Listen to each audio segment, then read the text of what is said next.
أعوذ بالله من الشيطان الرجيم بسم الله الرحمن الرحيم فمن كان منكم مريضا أو على سفر فعدة من أيام أخر صدق الله المولانا العظيم وصدق رسوله النبي الأمين المتين الكريم ونحن على ذلك لمن الشاهدين والشاكرين والحمد لله رب العالمين۔ سب سے پہلے آقائے نامدار مدینے کے تاجدار ہم غریبوں کے غمگسار سیدی سرکار احمد مجتبی محمد مصطفیٰ صلی اللہ علیہ وسلم کی دربار گہربار میں انتہائی عقیدت و محبت کے ساتھ درود پاک کا نذرانہ پیش کریں۔ اللہم صلی علی سیدنا مولانا محمد بارک وسلم صلاۃ و سلاما علیک یا رسول اللہ صلی اللہ علیہ وآلہ وسلم۔ عن قریب ماہ رمضان آنے والا ہے، اس کی مناسبت سے سوچا کہ اس کے متعلق کچھ مسائل آپ کے سامنے رکھ دیں۔ ماہ رمضان کا روزہ رکھنا ہر مسلمان مرد عورت بالغ عاقل کے اوپر فرض ہے۔ اس کے متعلق پچھلے جمعہ بتا چکے ہیں، آگے یہ عرض کرنا ہے کہ اگر کوئی مسلمان ماہ رمضان میں کسی وجہ سے روزہ نہیں رکھ پاتا ہے تو اس کے لیے کیا حکم ہے، کن لوگوں کو روزہ نہیں رکھنے کی اجازت ہے اور کن لوگوں کو روزہ رکھنا ضروری ہے۔ تو روزہ رکھنے کے لیے پہلی چیز مسلمان ہونا، عاقل ہونا، بالغ ہونا، صحت مند ہونا ہے نا، کہ آدمی بیمار نہ ہو۔ بیمار کس طرح کا بیمار ہو تو اس کو روزہ چھوڑنے کی اجازت ہے۔ اگر کوئی آدمی رمضان کے مہینے میں اتنا بیمار ہے کہ روزہ رکھنا اس کو نقصان دیتا ہے یا روزہ رکھنے کی طاقت اس کے اندر نہیں ہے، تو ایسے آدمی کے لیے حکم یہ ہے کہ ان دنوں وہ روزہ نہیں رکھے۔ ماہ رمضان کے بعد جب وہ صحت یاب ہو جائے تو ان روزوں کی قضا کرے۔ تو بیماری ایسی ہو کہ اس میں روزہ رکھنا یا تو دشوار ہو جائے، اس کی طاقت ہی نہ ہو،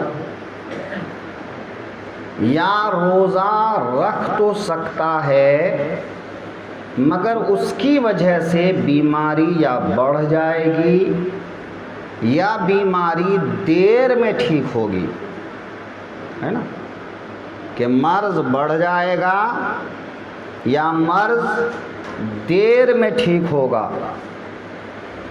اب یہ معلوم کیسے ہو؟ تو اس کا طریقہ یہ ہے کہ یا تو آدمی خود تجربہ کرے کہ 2-4 دن رکھ کے دیکھ لے کہ وہ رکھ پاتا ہے، بھوک پیاس کی شدت کو برداشت کر پاتا ہے یا برداشت نہیں کر پاتا ہے۔ ایسے ہی روزہ رکھنے کی صورت میں مرض بڑھتا ہے یا نہیں بڑھتا ہے، یا یہ کہ مرض ٹھیک ہونے میں زیادہ وقت لگ جائے گا اس کو صحیح اندازہ ہو، گمان غالب ہو، تو یا تو تجربہ سے معلوم پڑے گا یا کوئی مسلمان باشرع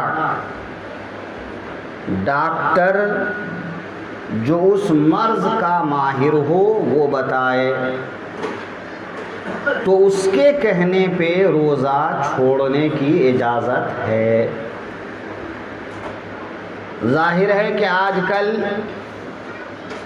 اولاً مسلمان ملنا مشکل ہے کہ ہر مرض کا ڈاکٹر مسلمان دستیاب نہیں ہے، چونکہ جو گھریلو سطح کے ڈاکٹر ہیں اور گھریلو سطح کی جو بیماریاں ہیں جو عام طور پہ لوگ سردی گرمی میں مبتلا ہوتے ہیں، بخار سخار میں مبتلا ہوتے ہیں، ان بیماریوں کا وہ محلے کے ڈاکٹر سے علاج کروا لیتے ہیں، یہ تو عام طور پہ مل جاتے ہیں۔ لیکن بڑے ڈاکٹر، اسپیشل ڈاکٹر جو کسی میں اسپیشلسٹ ہو، یہ کہیں کہیں دستیاب ہے۔ کسی بیماری کے لیے کوئی ڈاکٹر دستیاب، جیسے کہ ہارٹ کا مریض ہے تو کہیں ایک آدھ ڈاکٹر جو ہے ہارٹ اسپیشلسٹ مل جاتے ہیں، کارڈیولوجسٹ مل جاتے ہیں، ایسے ہی تمام بیماریوں کا حل ہے۔ تو اولاً مسلمان ڈاکٹر ملنا مشکل ہے، اور مل جائیں تو باشرع ملنا تو ایک دم مشکل ہے۔ ناممکن تو نہیں کہیں گے کہ ایک آدھ ڈاکٹر باشرع بھی ہیں دنیا میں، لیکن عموماً ڈاکٹر باشرع نہیں ہے۔ باشرع ہونے کا مطلب کہ چہرے پر داڑھی ہو، نماز روزے کا پابند ہو، جھوٹ بے ایمانی اعلانیہ معلوم نہ ہو، کہ جس کو کم از کم مستور الحال کہا جائے، کیونکہ کچھ لوگ مشہور ہو جاتے ہیں نا، یہ آدمی دھوکے باز ہے، یہ آدمی بے ایمان ہے، یہ آدمی فلاں ہے، تو کسی برائی کے ساتھ کوئی آدمی مشہور ہو جاتا ہے۔ کئی آدمی ایسے ہوتے ہیں جو اندرون خانہ بہت کچھ کرتے ہیں لیکن ظاہر نہیں ہوتا ہے نا، اعلانیہ ان کی برائی معلوم نہیں ہوتی، تو ایسے آدمی کو کہتے ہیں مستور الحال۔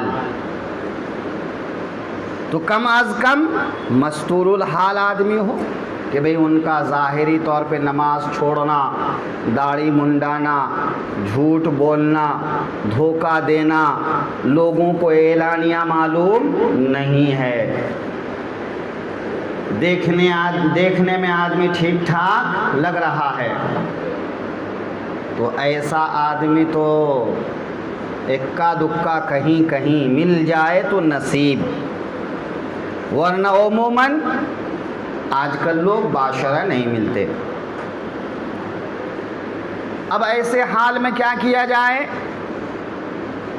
تو علماء کرام نے سیمینار میں پوری بحث کرنے کے بعد یہ فیصلہ دیا ہے کہ اگر کوئی غیر مسلم ڈاکٹر جس کا تعصب ظاہر نہ ہو، کیا غیر مسلم ہو مگر متعصب نہ ہو، متعصب ہونے کا مطلب کئی لوگ ایسے ہوتے ہیں کہ ان کا دین برباد کرنا ہے، ان کو زیادہ سے زیادہ گنہگار بنانا ہے، اس معاملے میں وہ آدمی ظاہر نہ ہو، بدنام نہ ہو۔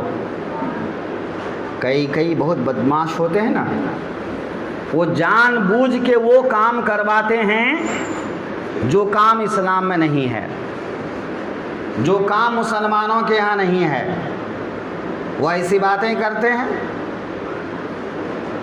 حالانکہ ڈاکٹری کے پیشہ میں بہت کم لوگ ایسا ملتے ہیں، ورنہ عموماً ڈاکٹر ہر کسی کے لیے مخلص ہوتا ہے کہ بھئی وہ پیسے کاٹنے میں تو مشہور ہے کہ آج کا ڈاکٹر کسائی سے کم نہیں ہے، لیکن مذہبی معاملے میں مداخلت نہیں کرتا ہے۔ ان کے پاس کوئی بھی مذہب کا آدمی آ جائے، ان کا کام علاج کرنا ہے، تو عموماً ایسا ہوتا ہے۔ لیکن ایک کا دکا کہیں ایسا مل جائے متعصب ہو جو چاہے کہ اس آدمی کو نماز نہیں پڑھنے دوں، روزہ نہیں رکھنے دوں، اسلام پہ چلنے کے لیے نہیں دوں، ایسا آدمی نہیں ہو تو مسلمان اگرچہ نہیں مگر وہ متعصب نہیں ہے، تعصب والا نہیں ہے کہ مذہب دیکھ کر کے اس کو علاج بتاتا ہے۔ وہ آدمی اپنے پیشے میں ماہر ہو، وہ ڈاکٹر اپنے پیشے میں ماہر ہو کہ جس مرض کا وہ علاج کر رہا ہے اس مرض کے علاج کرنے میں وہ ماہر ہو۔ پھر ایسا ڈاکٹر مشورہ دے کہ اگر آپ اس مرض میں روزہ رکھیں گے تو مرض بڑھ جائے گا یا دیر میں اچھا ہوگا، اس لیے آپ روزہ نہیں رکھیں۔ آپ اگر کھڑے ہو کر نماز پڑھیں گے تو آپ کی بیماری یا تو ٹھیک نہیں ہوگی یا بہت دیر میں ٹھیک ہوگی، جیسا کہ عام طور پہ نسوں کی بیماریوں میں ایسا ہوتا ہے کہ جتنا زیادہ اس پر دباؤ بڑھتا ہے مرض یا تو بڑھ جاتا ہے یا مرض جلدی ٹھیک نہیں ہوتا۔ اس کو جتنا ریلیکس ملتا ہے اتنا جلدی وہ آرام ہو جاتا ہے، ٹھیک ہو جاتا ہے۔ پھر ایسا ڈاکٹر کہے کہ نہیں آپ بیٹھ کر نماز پڑھ لیں یا کھڑے ہو کر نماز پڑھ لیں، رکوع سجدے کے لیے آپ نہ جھکیں، اشارے سے نماز پڑھ لیں، تو ایسے ڈاکٹر کے مشورے پر بھی عمل کرنا جائز ہے۔ کیا قید لگایا میں نے؟ وہ ڈاکٹر متعصب نہ ہو، تعصب نہیں کرتا ہو، اور وہ اپنے پیشے کا ماہر ہو، پھر وہ مشورہ دے روزہ چھوڑنے کے لیے یا نماز میں رکوع سجدہ نہیں کرنے کے لیے، تو اس کے مشورے پہ عمل کرنے والا انشاءاللہ گنہگار نہیں ہوگا۔ ورنہ آدمی اپنے من سے گڑھ لے، جیسا کہ سر میں درد ہو رہا ہے میں بیمار ہوں بھائی، لوگوں کو بہانا چاہیے روزہ چھوڑنے کے لیے، نماز چھوڑنے کے لیے، یا تھوڑا بدن گرم ہے آج نہیں جاؤں گا مسجد۔ یہ بدن گرم ہونا، ہلکا بخار ہونا، سر میں تھوڑا سا درد ہو جانا، یہ کوئی نماز چھوڑنے والا مرض تو نہیں ہے، روزہ چھوڑنے والا مرض تو نہیں ہے۔ لوگوں کو وہم ہو جاتا ہے، اپنے من سے گڑھ لیتے ہیں۔ امام صاحب نے کہا تھا بیمار آدمی روزہ چھوڑ سکتا ہے، اس لیے میں بیمار ہوں روزہ چھوڑ سکتا ہوں، دھکیل دیا امام صاحب کے اوپر۔ تو ایسا نہ ہو، یا تو آدمی خود کئی دن رکھ کر کے تجربہ کر لے، جس دن روزہ رکھتا ہے اس دن وہ بے حال ہو جاتا ہے، آدمی سود بدھ کھو دیتا ہے، آدمی ایک دم بستر سے اٹھ ہی نہیں پاتا ہے۔ اسلام نے کسی آدمی کو ایسا مجبور نہیں کیا ہے نا، آسانیاں ہیں اس کے لیے۔ تو 2-4 دن رکھ کے دیکھ لیا، تجربہ کر لیا، محسوس ہو گیا کہ نہیں روزہ رکھنا نقصان دہ ہے، پھر وہ روزہ نہیں رکھے۔ یا ڈاکٹر نے بتا دیا جن شرائط کے ساتھ میں نے کہا ان شرائط کے ساتھ میں، یہ محلے والے چھوٹے موٹے والے نہیں، جو اس مرض کا ماہر ڈاکٹر ہو، پھر وہ کہہ دے کہ نہیں آپ اس مرض میں روزہ نہ رکھیں، یا آپ کھڑے ہو کر نماز پڑھ لیں، رکوع سجدہ نہ کریں، تو ایسے ڈاکٹر کے مشورے پہ عمل کرنا جائز ہے۔ ایسا آدمی اگر رمضان کے مہینے میں روزہ نہیں رکھا یا جتنے دن رکھ سکا اتنے دن رکھا، جیسا کہ ایک آدمی کنٹینیو نہیں رکھ سکتا، لیکن اگر ایک دن گیپ کر کے رکھے گا تو رکھ سکتا ہے، یا ایک آدمی گرم علاقے میں نہیں رکھ سکتا، لیکن وہی آدمی اگر کسی ٹھنڈے علاقے میں چلا جائے تو رکھ سکتا ہے، اور اس کے پاس اس ٹھنڈے علاقے میں جا کر رہنے کے لیے 1 مہینے کا سنسادھن ہے۔ کیا کہا میں نے؟ کہ آدمی کے پاس گنجائش ہے کہ آدمی گھر چھوڑ کے، کاروبار چھوڑ کے اگر وہ کسی ٹھنڈے علاقے میں چلا جائے گا تو ٹھنڈ کے موسم میں وہ آرام سے اپنا روزہ رکھ سکتا ہے، لیکن گرمی کے موسم میں گرم علاقے میں نہیں رکھ سکتا ہے، تو اس آدمی پر واجب ہے کہ وہ اس علاقے میں چلا جائے اور وہاں جا کر روزہ رکھ لے، لیکن آدمی کے پاس سنسادھن نہیں ہے، یا تو بھائی اس کے پاس وہاں کا خرچ اٹھانے کے لیے پیسہ نہیں ہے، یا یہ کہ یہ کاروبار چھوڑ کے اتنے دنوں کے لیے نہیں جا سکتا ہے، یا یہ کہ آدمی کے گھر میں کوئی ایسا سنبھالنے والا آدمی نہیں ہے کہ وہ گھر سنبھالے، اس کے پیچھے بال بچے تتر بتر ہو جائیں گے، یا گھر کی خاتون ہیں، تو ایسے لوگوں کے لیے اس موسم میں روزہ چھوڑ کے کھانے پینے کی اجازت ہے، پھر جس موسم میں وہ رکھ سکتے ہیں اس موسم میں وہ قضا کرے، یہ نہیں کہ چھوٹ گیا سارے کہ چلو ٹھیک ہے گرمی تھی میں نے نہیں رکھا، دن بڑا تھا میں نے نہیں رکھا، سال میں موسم بدلتے ہیں، گرمی کا موسم آتا ہے تو ٹھنڈی کا بھی آتا ہے، بڑا دن آتا ہے تو چھوٹا دن بھی آتا ہے، تو جس مہینے میں جس موسم میں آدمی رکھ سکتا ہے اس مہینے میں رکھے، اس موسم میں رکھے۔ ایک پہلی چیز رمضان میں ہی رکھنے کی کوشش کرے، لیکن اگر کسی وجہ سے نہیں رکھ سکتا ہے تو ایسا آدمی کیا کرے؟ اس موسم کا انتظار کرے، ان دنوں کا انتظار کرے، یا ان علاقوں میں چلا جائے جہاں وہ رکھ سکتا ہے، اگر اس کے پاس گنجائش ہے تو۔ پھر ایسے لوگوں کے لیے ماہ رمضان میں روزہ چھوڑ کے کھانے پینے کی اجازت نہیں ہے۔ یہ ایک صورت ہو گئی۔ دوسری صورت ہے آدمی سفر کرتا ہے اور سفر کی حالت میں روزہ رکھنا دشوار ہے، تو ایسے آدمی کو بھی روزہ چھوڑنے کی اجازت ہے۔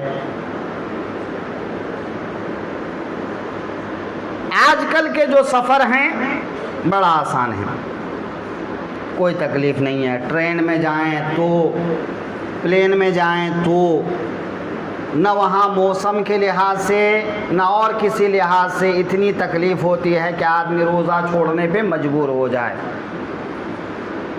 تو عموماً ایسے سفر میں روزہ رکھ لینا ہی اچھا ہے۔ اس میں اختیار ہے کہ آدمی سفر کی حالت میں روزہ رکھ سکتا ہے تو رکھے، اور نہیں رکھ سکتا ہے تو وہ سفر کے دنوں میں روزہ نہیں رکھے، رمضان کے بعد میں اتنے دنوں کے روزے کی قضا کرے جتنے دن اس نے روزہ چھوڑا ہے۔ تو دوسری چیز کیا ہو گئی؟ سفر، بیماری اور سفر،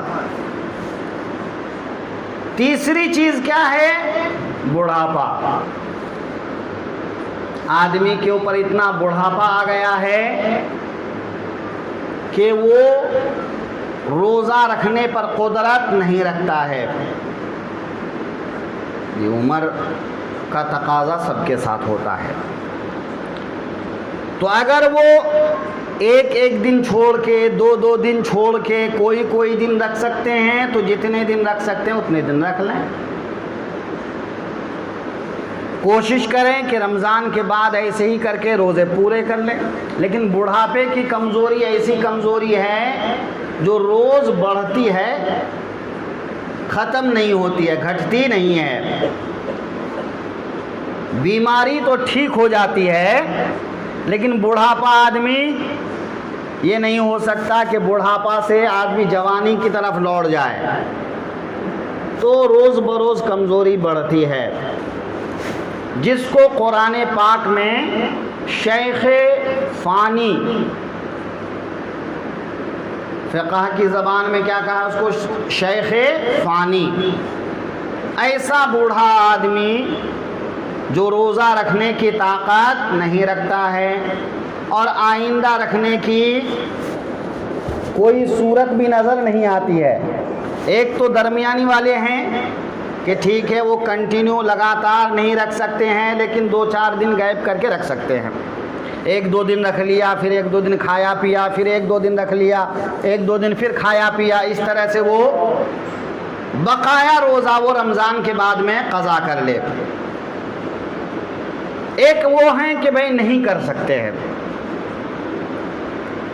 ایسے بوڑھے لوگوں کے لیے ہر روزے کے بدلے میں ایک صدقہ فطر صدقہ کرنا واجب ہے.